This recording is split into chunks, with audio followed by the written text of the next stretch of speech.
ಈ movie scene Instagram reel ಅಥವಾ YouTube short ಅಲ್ಲಿ ಖಂಡಿತ ನೋಡಿರ್ತೀರಾ.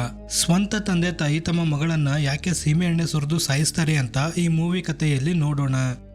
ಮೂವಿ ಆರಂಭದಲ್ಲಿ ಒಬ್ಬ ವ್ಯಕ್ತಿ ಕೆಲಸ ಮುಗಿಸ್ಕೊಂಡು ಮನೆಗೆ ಹೋಗ್ಬೇಕಾದ್ರೆ ಯಾರೋ ಇವನನ್ನ ಫಾಲೋ ಮಾಡೋ ತರ ಫೀಲ್ ಆಗಿ ಜೋರಾಗಿ ಓಡೋಕೆ ಶುರು ಮಾಡ್ತಾನೆ. ಆದ್ರೆ ಮುಂದೆ ಬಂದು ಒಂದು ಜಾಗದಲ್ಲಿ ನಿಂತಾಗ ಒಬ್ಳು ಲೇಡಿ ಬಂದು ಚಾಕು ಚುಚ್ಚಿ ಇವನನ್ನ ಸಾಯಿಸ್ಬಿಡ್ತಾಳೆ. ಆಗ ಬ್ಯಾಕ್ ಗ್ರೌಂಡ್ ಅಲ್ಲಿ ಮುಂಬೈ ನಗರದಲ್ಲಿ ಈ ರೀತಿ ಸುಮಾರು ಕಿಲ್ಲಿಂಗ್ಸ್ ಆಗ್ತಾ ಇದಾವೆ. ಈ ಕಿಲ್ಲಿಂಗ್ಸ್ ನೋಡ್ತಾ ಇದ್ರೆ ಯಾರೋ ಸೀರಿಯಲ್ ಕಿಲ್ಲರ್ ಅಥವಾ ಸೈಕೋ ಕಿಲ್ಲರ್ ನ ಕೆಲಸವಾಗಿರಬಹುದು ಅಂತ ನ್ಯೂಸ್ ಅಲ್ಲಿ ಹೇಳ್ತಾ ಇರ್ತಾರೆ. ಇದೇ ರಾತ್ರಿ ಒಂದು ಟಿಪಿಕಲ್ ಇಂಡಿಯನ್ ಫ್ಯಾಮಿಲಿ ಮಲಗಿರೋದನ್ನ ತೋರಿಸ್ತಾರೆ. ಆದ್ರೆ ಗೌರಿ ರಾತ್ರಿ ಆಕಸ್ಮಿಕವಾಗಿ ಎದ್ದು ಕನ್ನಡಿ ಹತ್ರ ಬಂದು ತನ್ನ ಮುಖವನ್ನ ನೋಡ್ಕೊಂಡು ಮತ್ತೆ ಬೆಡ್ ಮೇಲೆ ಬಂದು ಮಲ್ಕೋತಾಳೆ. ಮರುದಿನ ಬೆಳಿಗ್ಗೆ ಟಿಪಿಕಲ್ ಇಂಡಿಯನ್ ಫ್ಯಾಮಿಲಿಯಲ್ಲಿ ನಡೆಯೋ ತರ ಅಜ್ಜಿ ನನ್ ಬಗ್ಗೆ ಯಾರಿಗೂ ಚಿಂತೆ ಇಲ್ಲ, ನಾನ್ ಇದ್ರೂ ಸತ್ರು ಯಾರು ಕೇರ್ ಮಾಡೋದೇ ಇಲ್ಲ ಅಂತ ತನ್ನ ಪರ್ಸನಲ್ ರೇಡಿಯೋ ಆನ್ ಮಾಡಿರ್ತಾಳೆ. ಗೌರಿ ಕಾಲೇಜ್ ಹೋಗೋಕೆ ಅಂತ ರೆಡಿ ಆಗ್ತಾ ಇದ್ದಾಗ ಇವಳ ತಮ್ಮ ಗಣೇಶ್ ಕೂಡ ಸ್ಕೂಲ್ಗೆ ಹೋಗೋಕೆ ಅಂತ ರೆಡಿ ಆಗ್ತಾ ಇರ್ತಾನೆ. ನಂತರ ಗೌರಿ ತನ್ನ ತಂದೆ ರಾವ್ ಜೊತೆ ಕಾಲೇಜ್ಗೆ ಹೋಗ್ಬೇಕಾದ್ರೆ ಶರ್ಮಾಜಿ ದಾರಿಯಲ್ಲಿ ಸಿಕ್ಕಿ ಇವತ್ತು ಗವರ್ಮೆಂಟ್ ಹಾಲಿಡೇ ಇದೆ ಅಲ್ವಾ ಅಂತ ಹೇಳಿದಾಗ ಗೌರಿ ನಮ್ ಕಾಲೇಜಲ್ಲಿ ಇಲ್ಲ ಅಂತ ಹೇಳಿ ಮುಂದೆ ಹೋಗ್ತಾರೆ. ಗೌರಿ ಒಂದು ಸ್ಮಶಾನದ ಗೇಟ್ ಎದುರಿಗೆ ಬಂದಾಗ ಯಾವುದೋ ಒಂದು ಮಿಸ್ಟರಿಯಸ್ ವಾಯ್ಸ್ ಕೇಳಿಸ್ತಾ ಇರೋದ್ರಿಂದ ತುಂಬಾನೇ ಹೆದರ್ಕೊಂಡಿರ್ತಾಳೆ.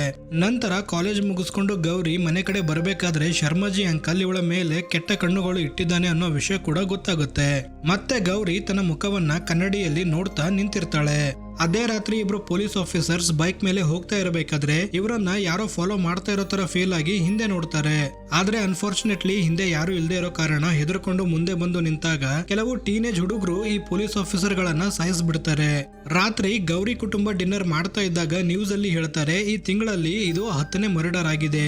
ಈ ಕೊಲೆಗಳ ಹಿಂದೆ ಯಾರಿದ್ದಾರೆ ಅಂತ ಪತ್ತೆ ಹಚ್ಚೋಕೆ ಪೊಲೀಸ್ ಡಿಪಾರ್ಟ್ಮೆಂಟ್ ಫ್ರಾನ್ಸಿಸ್ ಡಿಸೋಜಾ ಅನ್ನೋ ಒಬ್ಬ ಎನ್ಕೌಂಟರ್ ಸ್ಪೆಷಲಿಸ್ಟ್ ಗೆ ಅಪಾಯಿಂಟ್ ಮಾಡಿದ್ದಾರೆ.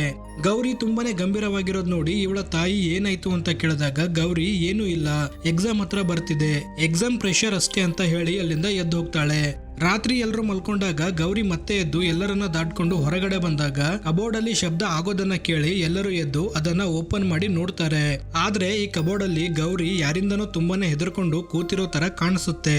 ಮರುದಿನ ರಾವ್ ಅಂದ್ರೆ ಗೌರಿ ತಂದೆ ಶರ್ಮಾಜಿ ಜೊತೆ ಈ ವಿಷಯ ಡಿಸ್ಕಸ್ ಮಾಡ್ತಾ ಇರಬೇಕಾದ್ರೆ ಮೇ ಬಿ ಎಕ್ಸಾಮ್ ಟೆನ್ಷನ್ ಇರೋದ್ರಿಂದ ಈ ರೀತಿ ಮಾಡ್ತಾ ಇರಬಹುದು, ಹಾಸ್ಪಿಟಲ್ಗೆ ಕರ್ಕೊಂಡೋದ್ರೆ ಎಲ್ಲ ಸರಿ ಹೋಗುತ್ತೆ ಅಂತ ಹೇಳ್ತಾರೆ. ನಂತರ ಗೌರಿ ತನ್ನ ಬಾಯ್ ಫ್ರೆಂಡ್ ಜೊತೆ ಒಂದು ಸಣ್ಣ ಕೆರೆ ಹತ್ರ ಬಂದು ಗೌರಿ ನೀರಲ್ಲಿ ಇಳಿದಾಗ ಕೆರೆ ತುಂಬಾ ಕೈಗಳು ಮೇಲೆ ಬಂದಿರ್ತವೆ. ಅನ್ಫಾರ್ಚುನೇಟ್ಲಿ ಈ ಕೈಗಳು ಗೌರಿನ ಬಿಟ್ರೆ ಇವಳ ಬಾಯ್ ಫ್ರೆಂಡ್ಗೆ ಕಾಣಿಸ್ತಾ ಇರಲ್ಲ. ಇದರಿಂದ ಗೌರಿ ತುಂಬಾನೇ ಹೆದರ್ಕೊಂಡಿರ್ತಾಳೆ.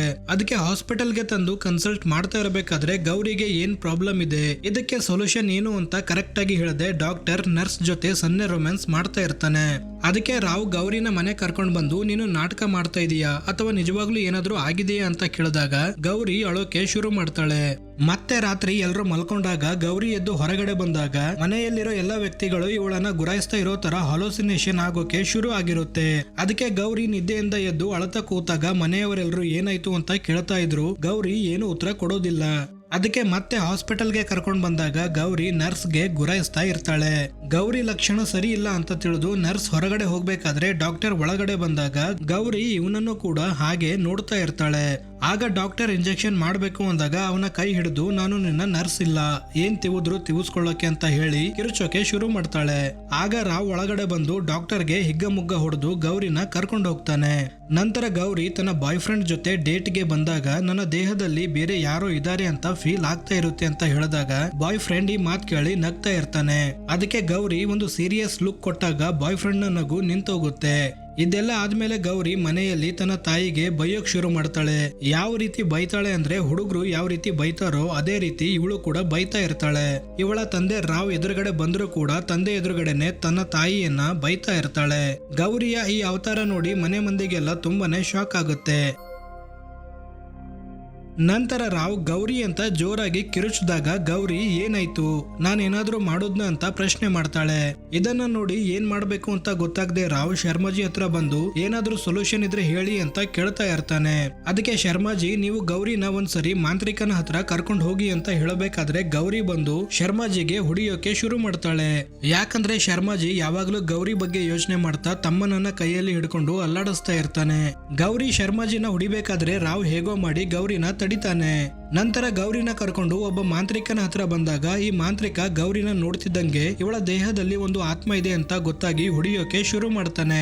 ಆದ್ರೆ ಗೌರಿ ಪೇರೆಂಟ್ಸ್ ತಮ್ಮ ಮಗಳನ್ನ ಈ ರೀತಿ ಹೊಡಿತಾ ಇರೋದನ್ನ ನೋಡೋಕಾಗದೆ ಅವಳನ್ನ ಕರ್ಕೊಂಡು ಅಲ್ಲಿಂದ ಹೋದಾಗ ಈ ಮಾಂತ್ರಿಕನ ಮನೆ ತುಂಬಾ ವಿಚಿತ್ರವಾದ ಶಬ್ದಗಳು ಕೇಳಿಸ್ತಾ ಇರ್ತವೆ. ಗೌರಿನ ಮನೆ ಕರ್ಕೊಂಡ್ ಬಂದು ಮಾಂತ್ರಿಕನಿಂದ ಹೊಡಿಸಿರೋದಕ್ಕೆ ನಮ್ಮನ್ನ ಕ್ಷಮಿಸು ಅಂತ ಗೌರಿ ಹತ್ರ ಇವಳ ಪೇರೆಂಟ್ಸ್ ಕ್ಷಮೆ ಕೇಳ್ತಾರೆ. ಈ ಕಡೆ ಶರ್ಮಾಜಿ ಸಿಟಿ ಬಿಟ್ಟು ಹಳ್ಳಿಗೆ ಹೋಗ್ತಾ ಇರ್ಬೇಕಾದ್ರೆ ಬಸ್ ಅಲ್ಲಿ ಹಿಂದೆಯಿಂದ ಯಾರೋ ಇವನ ಹೆಸರು ಕರೀತಾ ಇರೋ ತರ ಫೀಲ್ ಆಗಿ ಹೆದರ್ತಾ ಇರ್ತಾನೆ. ನಂತರ ಸೀಟಿಂದ ಎದ್ದು ಮುಂದೆ ಬಂದಾಗ ಬಸ್ ಅಲ್ಲಿ ಕೂತಿರುವಂತ ಎಲ್ಲಾ ಜನ ಎದ್ದು ಇವನನ್ನೇ ನೋಡ್ತಾ ಇರ್ತಾರೆ. ಆಗ ಒಬ್ಬ ಚಿಕ್ಕ ಹುಡುಗ ಮುಂದೆ ಬಂದು ಶರ್ಮಾಜಿ ಕುತ್ತಿಗೆ ಒತ್ತಿ ಸಾಯಿಸ್ಬಿಡ್ತಾನೆ. ಇದಾದ್ಮೇಲೆ ರಾವ್ ಕೂಡ ತನ್ನ ತಾಯಿ ಮಗನನ್ನ ಇಲ್ಲಿರೋದು ಸರಿ ಇಲ್ಲ ಅಂತ ಹಳ್ಳಿಗೆ ಕಳಿಸ್ತಾನೆ. ಅದೇ ರಾತ್ರಿ ಗೌರಿ ಬಾಯ್ ಫ್ರೆಂಡ್ ಟಿವಿ ನೋಡ್ತಾ ಕೂತಾಗ ಯಾರೋ ಬಂದಿದ್ದಾರೆ ಅಂತ ಫೀಲ್ ಆಗಿ ಹೆದರ್ತಾ ಇರಬೇಕಾದ್ರೆ ಇವನು ಮಾಡಿರುವಂತ ಮ್ಯಾನಿಕ್ವಿನ್ ಗಳಿಂದ ಶಬ್ದ ಬರೋಕೆ ಶುರು ಆಗುತ್ತೆ. ಇದರಿಂದ ಹೆದರಿ ಹೊರಗಡೆ ಓಡೋಗ್ಬೇಕು ಅಂದಾಗ ಒಂದು ಕಬ್ಬಿಣದ ರಾಡ್ ಮೇಲೆ ಬಿದ್ದು ತನ್ನ ಪ್ರಾಣವನ್ನ ಯಮರಾಜನಿಗೆ ಅರ್ಪಿಸ್ತಾನೆ. ರಾವ್ ಆಫೀಸಲ್ಲೂ ಕೂಡ ಗೌರಿ ಬಗ್ಗೆನೆ ಯೋಚನೆ ಮಾಡ್ತಾ ಇದ್ದಾಗ ಒಬ್ಬ ಆಫೀಸರ್ ಕರೆದು ಏನಾಗಿದೆ ನಿಮ್ಗೆ, ಯಾಕೆ ಯಾವಾಗ್ಲೂ ಒಂಥರ ಇರ್ತೀರಾ ಅಂತ ಕೇಳಿದಾಗ ರಾವ್ ಹೇಳ್ತಾನೆ, ನನ್ ಮಗಳು ಗೌರಿ ಜೊತೆ ಏನೋ ಆಗ್ತಾ ಇದೆ, ನಿಮ್ ಹತ್ರ ಏನಾದ್ರೂ ಸೊಲ್ಯೂಷನ್ ಇದ್ರೆ ಕೊಡಿ ಅಂತ ಕೇಳ್ತಾನೆ. ಇದಾದ್ಮೇಲೆ ದೇಬು ಅನ್ನೋ ಒಬ್ಬ ಸೈಕ್ಯಾಟ್ರಿಸ್ಟ್ ಹತ್ರ ಗೌರಿನ ಕರ್ಕೊಂಡು ಹೋದಾಗ ಸೈಕ್ಯಾಟ್ರಿಸ್ಟ್ ಅವಳನ್ನ ಅಸೆಸ್ ಮಾಡ್ತಾ ಇರ್ತಾನೆ. ಆಗ ಗೌರಿ ನನ್ ಕಣ್ಣಲ್ಲಿ ಟಾರ್ಚ್ ಹಾಕಿ ಏನ್ ನೋಡ್ತಾ ಇದೀಯಾ, ಟಾರ್ಚ್ ತೆಗಿಲಿಲ್ಲ ಅಂದ್ರೆ ನಿನ್ನ ಎಲ್ಲ ಡಿಗ್ರಿಗಳನ್ನ ಸುತ್ತಿ ಮುಕುಳಿ ಒಳಗೆ ತಿವಿತೀನಿ ಅಂತ ಹೇಳ್ತಾಳೆ. ಈ ಸೆಷನ್ ಮುಗಿಸ್ಕೊಂಡು ದೇಬು ಹಾಸ್ಪಿಟಲ್ಗೆ ಬಂದಾಗ ಗೊತ್ತಾಗುತ್ತೆ ಇವನ ತಾಯಿ ಸಾಯುವಂತ ಪರಿಸ್ಥಿತಿಯಲ್ಲಿ ಇದ್ದಾಳೆ ಅಂತ. ಆದ್ರೆ ಸಾಯೋಕ್ಕಿಂತ ಮುಂಚೆ ದೇಬು ನಂಗೆ ಭಯ ಆಗ್ತಾ ಇದೆ ಅಂತ ಹೇಳ್ತಾಳೆ. ಈ ಕಡೆ ಇನ್ನೊಬ್ಬ ಡಾಕ್ಟರ್ ಮತ್ತೆ ನರ್ಸ್ ಆಸ್ಪತ್ರೆಯಲ್ಲೇ ಕಬಡ್ಡಿ ಆಟವನ್ನ ಮುಂದುವರಿಸ್ತಾ ಇರ್ತಾರೆ. ಕಬಡ್ಡಿ ಆಟ ಮುಗಿಸಿದ್ಮೇಲೆ ಇಬ್ರು ಹತ್ರ ಬಂದು ಇನ್ನೊಬ್ಬರ ಬೆನ್ನಿಗೆ ಮೆಡಿಕಲ್ ಟೂಲ್ಸ್ ಇಂದ ಚುಚ್ಚಿ ಕೊಲೆ ಮಾಡ್ತಾರೆ. ರಾವ್ ಟಿವಿಯಲ್ಲಿ ಈ ನ್ಯೂಸ್ ನೋಡ್ತಾ ಇದ್ದಾಗ ಗೌರಿ ಬಂದು ಈ ಕೊಲೆ ನಾನೇ ಮಾಡಿಸಿದ್ದು, ಇದು ಅಷ್ಟೇ ಅಲ್ಲ ಈ ತಿಂಗಳಲ್ಲಿ ನಡೆದಿರೋ ಎಲ್ಲ ಕೊಲೆನೂ ನಾನೇ ಮಾಡಿಸಿದ್ದು ಅಂತ ಹೇಳ್ತಾಳೆ. ಇದಾದ್ಮೇಲೆ ಎನ್ಕೌಂಟರ್ ಸ್ಪೆಷಲಿಸ್ಟ್ ಆಫೀಸರ್ ನ ತೋರಿಸ್ತಾರೆ.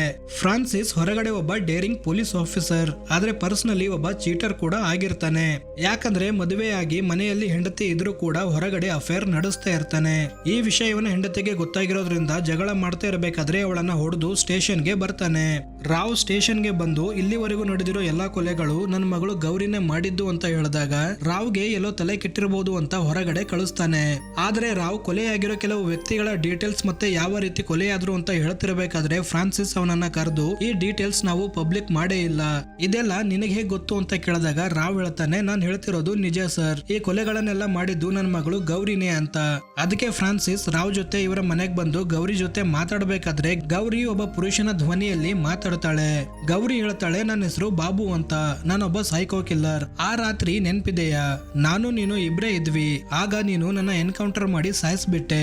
ಆದ್ರೆ ಇವಾಗ ಏನ್ ಮಾಡ್ತೀಯ, ಇವಾಗ ನನ್ನ ಎನ್ಕೌಂಟರ್ ಮಾಡೋಕ್ಕೂ ಆಗಲ್ಲ, ಅರೆಸ್ಟ್ ಮಾಡೋಕ್ಕೂ ಆಗಲ್ಲ, ಜೊತೆಗೆ ನಾನ್ ಕೊಲೆ ಮಾಡೋದನ್ನ ನಿಲ್ಸೋಕ್ಕೂ ಆಗಲ್ಲ. ಈ ಮಾತ್ ಕೇಳಿ ಫ್ರಾನ್ಸಿಸ್ ಹುಚ್ಚನಂತೆ ಈ ಮನೆ ಬಿಟ್ಟು ತಕ್ಷಣ ಹೊರಟೋಗ್ತಾನೆ. ನಂತರ ಗೌರಿ ದೇಹದಲ್ಲಿರೋ ಬಾಬು ಆತ್ಮ ತನ್ನ ಸಾವಿನ ಕಥೆಯನ್ನ ರಾವ್ ಹತ್ರ ಹೇಳ್ತಾ ಇರ್ತಾನೆ. ರಾವ್ಗೆ ಏನ್ ಮಾಡ್ಬೇಕು ಅಂತ ಗೊತ್ತಾಗದೆ ಗೌರಿ ದೇಹದಲ್ಲಿ ಯಾಕೆ ಬಂದೆ ಅಂತ ಕೇಳಿದಾಗ ಬಾಬು ನನಗೆ ಗೌರಿ ನೋಡೋಕೆ ತುಂಬಾನೇ ಸುಂದರವಾಗಿ ಕಾಣಿಸಿದ್ಲು, ಏನೇ ಹೇಳು ನಿನ್ ಮಗಳು ನೋಡೋಕ್ ಮಾತ್ರ ನಂಬರ್ 1 ಐಟಮ್ ಅಂತ ಹೇಳ್ತಾನೆ. ಈ ಎಲ್ಲಾ ವಿಚಾರಗಳನ್ನ ಕನ್ಸಿಡರ್ ಮಾಡಿ ರಾವ್ ಮತ್ತೆ ಡಾಕ್ಟರ್ ದೇಬುಗೆ ಕಾಲ್ ಮಾಡಿ ಬರೋಕ್ ಹೇಳ್ತಾನೆ. ಆಗ ದೇಬು ಮತ್ತೆ ರಾವ್ ಮನೆಗೆ ಬಂದು ಗೌರಿ ಕೈ ಹಿಡ್ಕೊಂಡು ಪಲ್ಸ್ ಚೆಕ್ ಮಾಡ್ತಾ ಇರಬೇಕಾದ್ರೆ ದೇಬು ನಂಗೆ ಭಯ ಆಗ್ತಿದೆ ಅಂತ ಇವನ ತಾಯಿಯ ಧ್ವನಿಯಲ್ಲಿ ಮಾತಾಡ್ತಾಳೆ. ದೇಬು ಸಡನ್ಲಿ ಶಾಕ್ ಆಗಿ ಹೊರಗಡೆ ಬಂದಾಗ ಆಸ್ಪತ್ರೆಯಿಂದ ಕಾಲ್ ಮಾಡಿ ಸರ್ ನಿಮ್ ತಾಯಿ 10 ನಿಮಿಷಗಳ ಮುಂಚೆ ಸತ್ತೋದ್ರು ಅಂತ ಹೇಳ್ತಾರೆ. ಇದರಿಂದ ಶಾಕ್ ಆದಂತ ದೇಬು ಏನ್ ಮಾಡ್ಬೇಕು ಅಂತ ಗೊತ್ತಾಗದೆ ಅಲ್ಲಿಂದ ಹೊರಟೋಗ್ತಾನೆ. ಈ ಕಡೆ ಕಮಿಷನರ್ ಎಲ್ಲ ಪೊಲೀಸ್ ಆಫೀಸರ್ ನ ಇಟ್ಕೊಂಡು ಸಿಟಿಯಲ್ಲಿ ಆಗ್ತಿರೋ ಕೊಲೆಗಳನ್ನ ನಿಲ್ಸೋಕೆ ಅಂತ ಡಿಸ್ಕಸ್ ಮಾಡ್ತಾ ಇರಬೇಕಾದ್ರೆ ಫ್ರಾನ್ಸಿಸ್ ಬಂದು ಎಲ್ಲ ಪೊಲೀಸ್ ಆಫೀಸರ್ ಗಳನ್ನ ಹೊರಗಡೆ ಕಳಿಸ್ತಾನೆ. ನಂತರ ಕಮಿಷನರ್ಗೆ ಈ ಕೊಲೆಗಳನ್ನ ಮಾಡ್ತಾ ಇರೋದು ಬಾಬು ಅನ್ನೋ ಸೈಕೋ ಕಿಲ್ಲರ್ ಅಂತ ಹೇಳಿದಾಗ ಕಮಿಷನರ್ ಆ ಸೈಕೋ ಕಿಲ್ಲರ್ ನ ನೀವೇ ಎನ್ಕೌಂಟರ್ ಮಾಡಿ ಸಾಯಿಸಿದಿರಲ್ಲ, ಮೇ ಬಿ ನಿಮ್ಗೆ ಕೆಲಸದ ಒತ್ತಡ ಆಗಿರೋದ್ರಿಂದ ಏನೇನೋ ಯೋಚನೆ ಬರ್ತಾ ಇರಬಹುದು, ನೀವು ಕೆಲವು ದಿನ ಲೀವ್ ತಗೊಳ್ಳಿ ಅಂತ ಹೇಳ್ತಾನೆ. ಅದಕ್ಕೆ ಫ್ರಾನ್ಸಿಸ್ ಹೌದು ಸರ್, ನಾನೇ ಆ ಸೈಕೋ ಕಿಲ್ಲರ್ ನ ಎನ್ಕೌಂಟರ್ ಮಾಡಿ ಸಾಯಿಸಿದ್ದೀನಿ, ಆದ್ರೆ ಆ ಸೈಕೋ ಕಿಲ್ಲರ್ ನ ಆತ್ಮ ಒಂದು ಹುಡುಗಿ ದೇಹದಲ್ಲಿರೋದು ನಾನ್ ನೋಡಿದೀನಿ, ನಿಮ್ಗೆ ಇದು ತಮಾಷೆ ಅನಿಸ್ಬಹುದು, ಆದ್ರೆ ಆ ಸೈಕೋ ಕಿಲ್ಲರ್ ನ ವಯಸ್ಸು ನಾನ್ ಯಾವತ್ತೂ ಮರೆಯೋದಿಲ್ಲ ಅಂತ ಹೇಳಿದಾಗ ಕಮಿಷನರ್ ಐ ನೋ, ಸಿಟಿಯಲ್ಲಿ ಕೊಲೆಗಳು ಆಗ್ತಾ ಇರೋದ್ರಿಂದ ನಿಮ್ ಮೇಲೆ ಒತ್ತಡ ಜಾಸ್ತಿ ಆಗಿದೆ, ಅದಕ್ಕೆ ನೀವು ಸ್ವಲ್ಪ ದಿನ ರೆಸ್ಟ್ ಮಾಡಿ ಅಂತ ಮನೆ ಕಳಿಸ್ತಾನೆ. ಫ್ರಾನ್ಸಿಸ್ ತುಂಬಾನೇ ಕನ್ಫ್ಯೂಷನ್ ಅಲ್ಲಿ ಮನೆಗೆ ಬಂದಾಗ ಇವನ ಹೆಂಡತಿ ಮತ್ತೆ ಇವನ ಅಫೇರ್ ಬಗ್ಗೆ ಮಾತಾಡ್ತಾ ಇರಬೇಕಾದ್ರೆ ಅವಳ ಕುತ್ತಿಗೆ ಒತ್ತಿ ಸಾಯಿಸ್ಬಿಡ್ತಾನೆ. ನಂತರ ಗನ್ ತಗೊಂಡು ಸ್ವತಃ ಶೂಟ್ ಮಾಡ್ಕೊಂಡು ಸತ್ತೋಗ್ತಾನೆ. ಬೇಸಿಕಲಿ ಬಾಬು ಅನ್ನೋ ಸೈಕೋ ಕಿಲ್ಲರ್ ನ ಆತ್ಮ ಇದೆಲ್ಲ ಮಾಡಿಸ್ತಾ ಇರುತ್ತೆ. ಇದೆಲ್ಲ ಆದ್ಮೇಲೆ ಕಮಿಷನರ್ ಸೈಕ್ಯಾಟ್ರಿಸ್ಟ್ ದೇಬು ಹತ್ರ ಬಂದು ಫ್ರಾನ್ಸಿಸ್ ಬಗ್ಗೆ ಡಿಸ್ಕಸ್ ಮಾಡ್ತಾ ಇರ್ತಾನೆ. ಯಾಕಂದ್ರೆ ಫ್ರಾನ್ಸಿಸ್ ಡಿಪಾರ್ಟ್ಮೆಂಟ್ ಅಲ್ಲಿ ಒಳ್ಳೆ ಹೆಸರನ್ನ ಗಳಿಸಿರ್ತಾನೆ. ಕ್ರೈಮ್ ಗಳನ್ನ ತಡೆಯೋದಾಗ್ಲಿ ಅಥವಾ ಕ್ರಿಮಿನಲ್ ಗಳನ್ನ ಎನ್ಕೌಂಟರ್ ಮಾಡೋದಾಗ್ಲಿ ಮಾಡ್ತಾ ಇರೋದ್ರಿಂದ ಸಿಟಿಯಲ್ಲಿ ಕ್ರೈಮ್ ರೇಟ್ ಕಮ್ಮಿ ಆಗಿರುತ್ತೆ. ಅಂತ ಒಬ್ಬ ಡೇರಿಂಗ್ ಆಫೀಸರ್ ಆತ್ಮ ಭೂತ ಮತ್ತೆ ದೆವ್ವಗಳ ಬಗ್ಗೆ ಮಾತಾಡ್ತಾ ಇರೋದ್ ಕೇಳಿ ನಂಗೆ ಶಾಕ್ ಆಯ್ತು. ನೀವೇ ಏನಾದ್ರೂ ಮಾಡಿ ಫ್ರಾನ್ಸಿಸ್ ನ ಮೆಂಟಲ್ ಸ್ಟೇಟಸ್ ಸರಿ ಮಾಡಬೇಕು ಅಂತ ಹೇಳ್ತಿರ್ಬೇಕಾದ್ರೆ ಕಮಿಷನರ್ ಗೆ ಕಾಲ್ ಮಾಡಿ ಫ್ರಾನ್ಸಿಸ್ ತನ್ನ ಹೆಂಡತಿಯನ್ನ ಸಾಯಿಸಿ ಸುಸೈಡ್ ಮಾಡ್ಕೊಂಡಿದ್ದಾನೆ ಅಂತ ಇನ್ಫಾರ್ಮ್ ಮಾಡ್ತಾರೆ. ಅದಕ್ಕೆ ದೇಬು ಫ್ರಾನ್ಸಿಸ್ ಹೇಳಿದ್ದು ನಿಜಾನೇ, ಈ ಸೈಕೋ ಕಿಲ್ಲರ್ ನ ಆತ್ಮ ಗೌರಿಯನ್ನ ಹುಡುಗಿ ದೇಹದಲ್ಲಿದೆ, ಇದೆಲ್ಲ ಮಾಡಿಸ್ತಾ ಇರೋದು ಆ ಆತ್ಮನೇ ಅಂತ ಹೇಳ್ತಾನೆ. ನಂತರ ಗೌರಿನ ನೋಡ್ಬೇಕು ಅಂತ ಕಮಿಷನರ್ ಮತ್ತೆ ದೇಬು ರಾವ್ ಮನೆಗೆ ಬಂದಾಗ ಗೌರಿ ದೇಹದಲ್ಲಿರೋ ಬಾಬು ಆತ್ಮ ದೇಬುನ ನೋಡಿ, ನೀನೊಬ್ಬ ಸೈಕ್ಯಾಟ್ರಿಸ್ಟ್ ಆಗಿದ್ರೆ ನಂಗೆ ಹಿಪ್ನೋಟೈಸ್ ಮಾಡೋಕ್ ಆಗಲ್ವ ದೇಬು ಅಂತ ಮತ್ತೆ ಇವನ ತಾಯಿ ವಾಯ್ಸ್ ಅಲ್ಲೇ ಮಾತಾಡ್ತಾನೆ. ಆಗ ಕಮಿಷನರ್ ನ ನೋಡಿ ಫ್ರಾನ್ಸಿಸ್ ಧ್ವನಿಯಲ್ಲಿ, ಸರ್ ನಾನ್ ನಿಜ ಹೇಳ್ತಾ ಇದ್ದೀನಿ ಸರ್, ನನ್ನ ನಂಬಿ ಸರ್ ಅಂತ ಮತ್ತೆ ಮಿಮಿಕ್ ಮಾಡ್ತಾನೆ.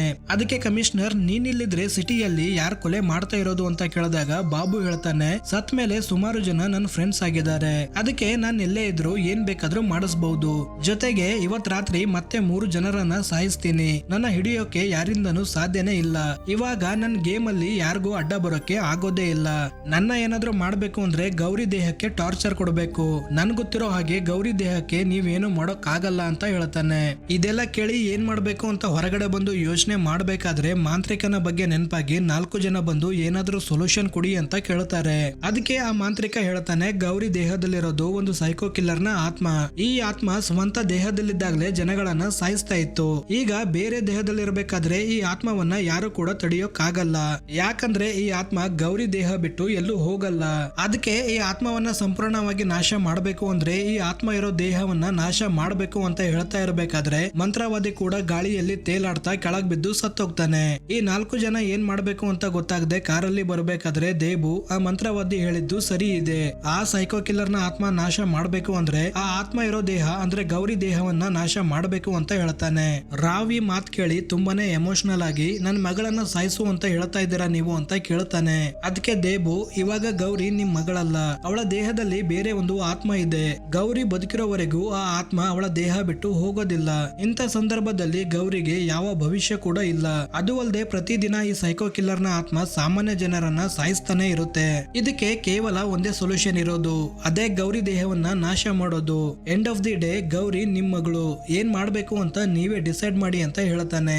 ಇದಾದ್ಮೇಲೆ ಇಬ್ರು ಮನೆಗ್ ಬಂದು ರಾವ್ ಗೌರಿ ದೇಹದಲ್ಲಿರೋ ಬಾಬು ಆತ್ಮ ಜೊತೆ ಮಾತಾಡ್ತಾ ಇರ್ಬೇಕಾದ್ರೆ ಗೌರಿ ತಾಯಿ ಒಳಗಡೆ ಬಂದು ಒಂದು ಬಕೆಟ್ ಅಲ್ಲಿ ಕೆರೋಸಿನ್ ಹಾಕ್ತಾ ಇರ್ತಾಳೆ. ಈ ಕಡೆ ರಾವ್ ಬಾಬು ಆತ್ಮಕ್ಕೆ, ಇನ್ಮೇಲೆ ನಾನು ಗೌರಿನ ಎಲ್ಲೂ ಕರ್ಕೊಂಡು ಹೋಗಲ್ಲ, ನೀನು ಗೌರಿ ದೇಹದಲ್ಲೇ ಆರಾಮಾಗಿ ಇರಬಹುದು, ಆದ್ರೆ ನಮ್ಮನ್ ಮಾತ್ರ ಏನು ಮಾಡಬಾರ್ದು, ಹೊರಗಡೆ ಪ್ರಪಂಚಕ್ಕೆ ನೀನು ಗೌರಿಯಾಗೆ ಇರಬೇಕು ಅಂತ ಹೇಳ್ತಾನೆ. ಅದಕ್ಕೆ ಬಾಬು ಆತ್ಮ, ಇದಪ್ಪ ಮಾತು ಅಂದ್ರೆ ಈ ಸೀಕ್ರೆಟ್ ನ 3 ಜನಗಳ ಮಧ್ಯೆನೆ ಇರ್ಲಿ, ಈ ಸೀಕ್ರೆಟ್ ನ 3 ಜನಗಳ ಮಧ್ಯೆನೆ ಇರ್ಲಿ, ಅದಕ್ಕೆ ಈ ಸೀಕ್ರೆಟ್ ಬಗ್ಗೆ ಗೊತ್ತಿರೋ ಕಮಿಷನರ್ ದೇಬು ಗಣೇಶ್ ಮತ್ತೆ ನಿಮ್ಮ ತಾಯಿಯನ್ನ ಸಾಯಿಸ್ಲೇಬೇಕು ಅಂತ ಹೇಳ್ತಾನೆ.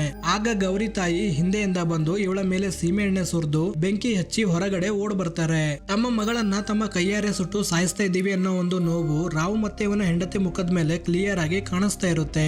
ಆದ್ರೆ ಸಿಟಿಯಲ್ಲಿ ನಡೀತಿರೋ ಕೊಲೆಗಳನ್ನ ನಿಲ್ಸೋಕೆ ಈ ತ್ಯಾಗ ತುಂಬಾನೇ ಅವಶ್ಯಕವಾಗಿರೋದ್ರಿಂದ ಈ ನಿರ್ಧಾರವನ್ನ ತಗೊಂಡಿರ್ತಾರೆ.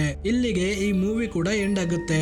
ಮೂವಿ ಹೇಗನಿಸ್ತು ಅಂತ ಮಿಸ್ ಮಾಡದೆ ಕಮೆಂಟ್ ಮಾಡಿ, ಜೊತೆಗೆ ಚಾನೆಲ್ ಗೆ ಸಬ್ಸ್ಕ್ರೈಬ್ ಮಾಡೋ ಮೂಲಕ ಸಪೋರ್ಟ್ ಮಾಡ್ತಾ ಇರಿ. ಮತ್ತೆ ಸಿಗ್ತೀನಿ ಇನ್ನೊಂದು ಇಂಟ್ರೆಸ್ಟಿಂಗ್ ಆಗಿರೋ ಮೂವಿ ಜೊತೆ. Until then signing off Kannada Rockers.